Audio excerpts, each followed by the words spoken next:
ఇంట్లో తులసి చెట్టు తూర్పు వైపు ఉండాలి. ఇది నెంబర్ 1, ది బెస్ట్. గుర్తుపెట్టుకోండి, తూర్పు వైపు తులసి చెట్టు ఉండాలి. సూర్యకిరణాలు దాని మీద పడి దాంట్లో నుంచి వచ్చే పాజిటివ్ ఫలితం ఇంట్లోకి రావాలి.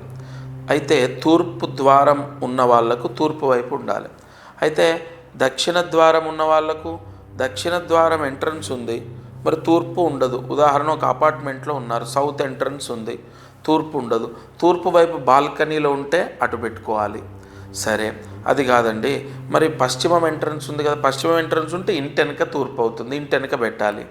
ఏదేమైనప్పటికీ ఫస్ట్ ఆప్షన్ తూర్పు వైపు తులసి చెట్టు ఉండాలి.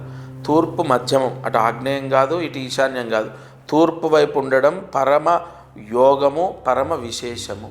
ఇక సెకండ్ ఆప్షన్ ఏదైనా ఉందా? ఇక సెకండ్ ఆప్షన్, థర్డ్ ఆప్షన్ అవన్నీ ఆప్షన్సే అవుతాయి, ది బెస్ట్ అయితే అవ్వదు. ఒకవేళ తూర్పు వైపు మాకు పెట్టుకోవడానికి అవకాశం లేదు, మేము అపార్ట్మెంట్లో ఉంటున్నాం, పక్కన వేరే ఫ్లాట్ ఉంది అంటే సెకండ్ ఆప్షన్గా మీరు దక్షిణం కానీ లేదా ఉత్తరం కానీ పెట్టుకోండి. అది ఎప్పుడూ సెకండ్ ఆప్షనే. కానీ అసలు సమాధానం ఏంటంటే తూర్పు వైపు, తూర్పు మధ్యమంలో తులసి ఉంటే చాలా చాలా విశేషం ఆ ఇంటికి.